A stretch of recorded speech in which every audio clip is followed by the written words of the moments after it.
My dad said music wasn't a real job. My kids proved him wrong before they could read. I came across this thread through someone in my industry who said it changed how he thought about his own story. I read through it over a weekend and decided mine was worth adding, so here it is. My name is Devin. I am 33 years old. I live in Austin, Texas with my wife Camille and our 3 kids. I work in game audio. I design and implement sound for video games. Everything from ambient environments to combat effects to musical scores that tell a player how to feel before anything has happened on screen. I earn $86,000 a year doing something my father told me would never pay a single bill. He has not spoken to me in almost 10 years. A few months ago, he saw me at a gas station with my family. My youngest, who is 4, was drumming on the side of the car with her hands. My oldest was humming something he had made up. My middle one was arguing with her brother about whether his melody was in the right key. My dad stood at the pump across from us and watched all of this without saying a word. I looked at him. He looked at me. Then he looked at my kids. Then he looked back at me with an expression I am not going to try to describe because I do not have the right words for it. He nodded once. I nodded back. We drove away. I grew up in Tyler, Texas. My father, Gerald, worked in the pipe fitting trade. Hard physical work, good money, union benefits, a career he was proud of and that he understood completely. My mother, Sandra, worked part-time at a medical office. They were solid people. They showed up, they provided. They had very specific ideas about what a stable life looked like, and those ideas had been tested by reality and had held up, and they saw no reason to question them. Music was not part of those ideas. Music was fine as a hobby. Music was something you did in church or at a party. Music was not something you built a life around. He said it the way he said everything he believed completely, like it did not need arguing. I was 8 when I joined the elementary school band, not because anyone pushed me toward it, because the band director, Mr. Castillo, came to our class one afternoon and put out a table of instruments for kids to try, and I sat down at the snare drum and hit it once and felt something move through my hands that I have been chasing ever since. The drums were free. The school provided everything. My parents did not have to spend $1, and that is the only reason they let me do it. By middle school, I was in the marching band playing tenor drums, and I was good enough that the high school director came to watch our performances and told my parents he wanted me in his program when I got there. My father nodded politely and said that was nice. He also said I needed to start thinking about what I was actually going to do with my life. I was 13. I did not say anything back. I was busy wondering what a life doing music could look like. I found music forums online. I found producers talking about how they sold beats. I found bloggers who got paid to review albums. I found DJs who charged for sets and also made money from online mixes and SoundCloud plays. I read everything. I took notes in my head because writing things down was not really my style. I just absorbed and filed and waited. High school was the first time I understood what I was actually capable of. Our marching band was serious.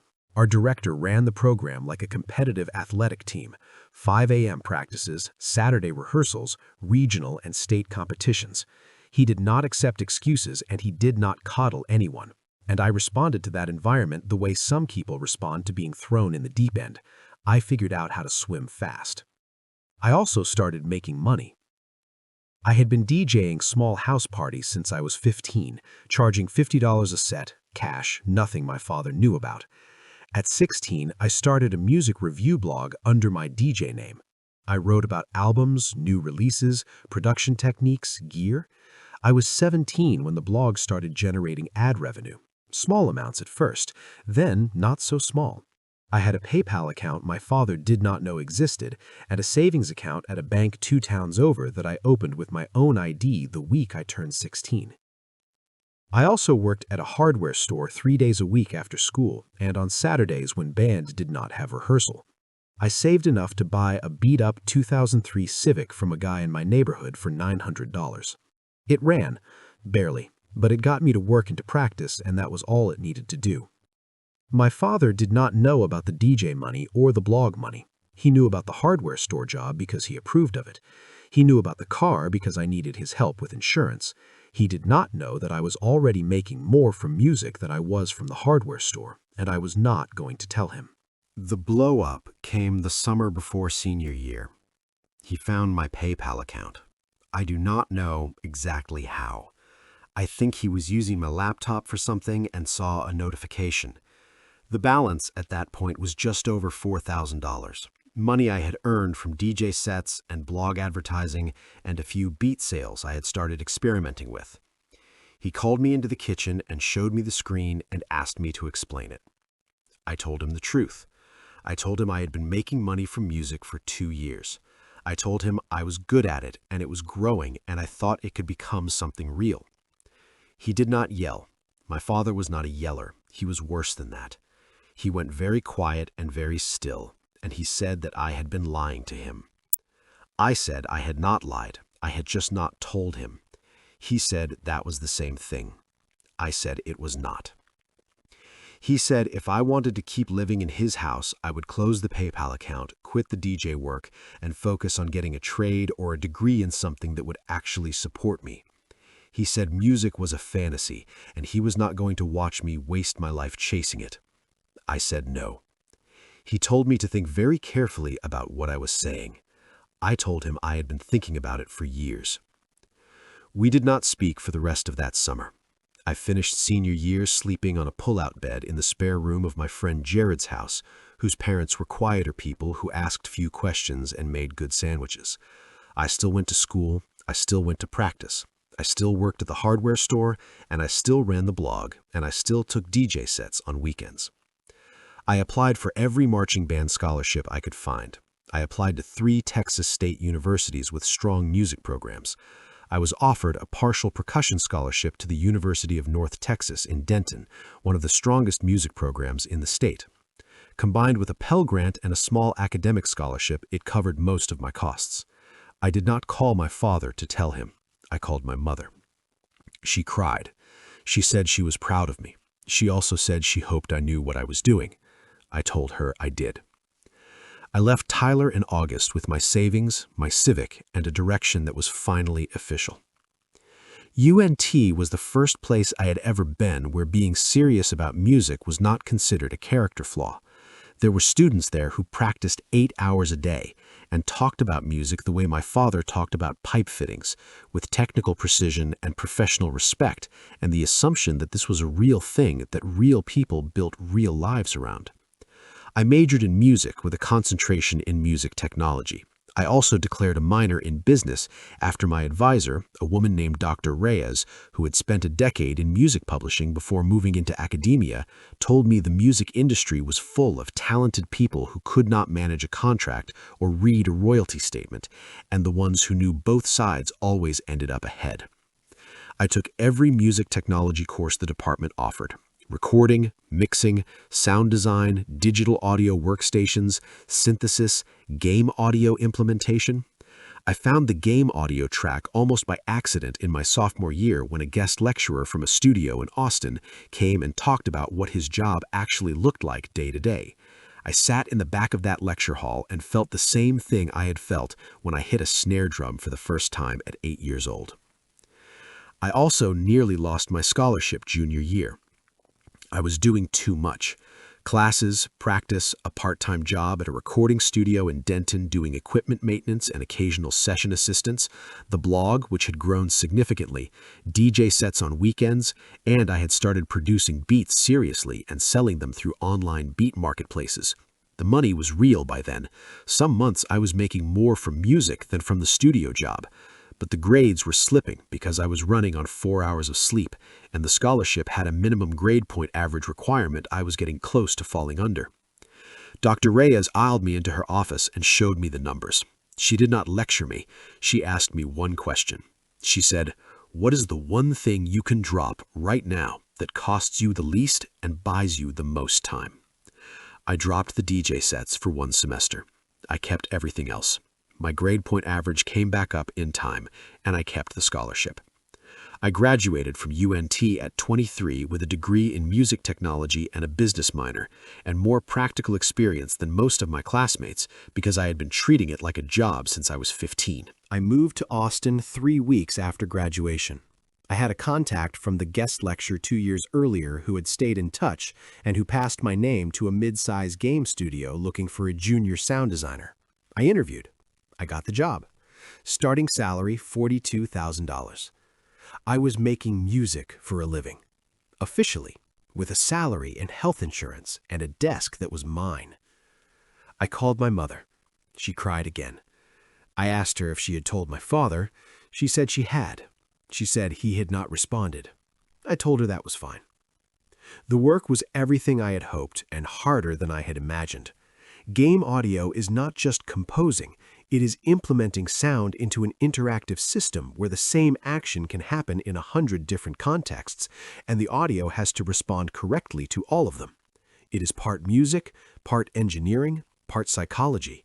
You are designing how something feels, not just how it sounds. I was built for it, and I threw myself into it completely. I met Camille at a music industry event in Austin when I was 25. She was in music licensing, smart and direct, and completely unimpressed by people who talked about what they were going to do rather than what they were doing.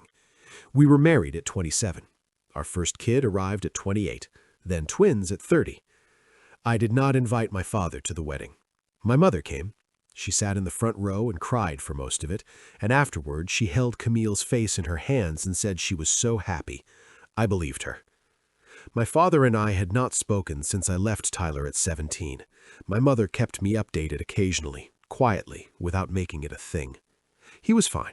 He was still working. He did not ask about me much, and she did not push.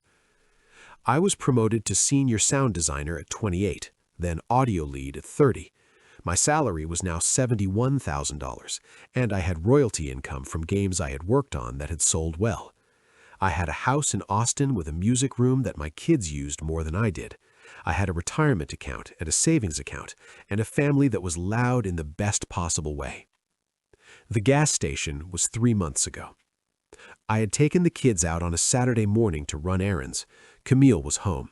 We pulled into a station in a part of Tyler I did not usually go to because we had been visiting my mother and had taken a different route back to the highway. I did not see his truck until I was already at the pump. He was across from me, filling up, looking at his phone. He looked up and saw me and went completely still. My youngest was drumming on the side of the car with both hands. My oldest was humming. My middle one was correcting him. All of this was completely normal in our family, and I did not notice it until I saw my father watching it. He watched them for a long time. Then he looked at me. I do not know what he saw. Maybe he saw that I was okay. Maybe he saw that the kids were okay. Maybe he saw his own grandchildren for the first time and understood what 10 years of silence had actually cost him. Maybe he was just calculating something quietly, the way he always did. He nodded once. I nodded back. He finished filling his tank, got in his truck, and drove away. My oldest asked me who that man was. I said he was someone I used to know. I sat with that on the drive home. Not with anger, not with grief exactly, with something quieter than both. The knowledge that I had been right, and it had cost me something real, and I had built something good anyway. My mother called me that evening. She said my father had come home and sat in his chair for a long time without turning the television on. She said he had not said anything, but that he had looked, and here she paused for a moment, like someone who had just understood something too late. I told her I was glad he saw it. I meant that. The door is not closed. I don't know what happens next, but I know that whatever happens next is on his terms and mine equally, and that was not always true. I'm 33 years old. I design sound for video games. My kids play instruments because they want to, because music is in the air of our house the way pipe fittings were in the air of the house I grew up in. Nobody had to push them. It just became the thing they did. My father spent 15 years trying to talk me out of something that turned out to be exactly what I was supposed to do. I don't say that with bitterness. I say it because it's true, and because someone reading this might be in the same argument right now and might need to hear that the people who love you are not always right about what you are capable of. The scholarship exists. The music technology degree exists. The game audio industry is real and growing and needs people who understand both sound and systems. The path from a school snare drum to a career in game audio is not a straight line, but it is a real line, and people walk it. You do not need permission to follow what you were built for. You just need to keep going.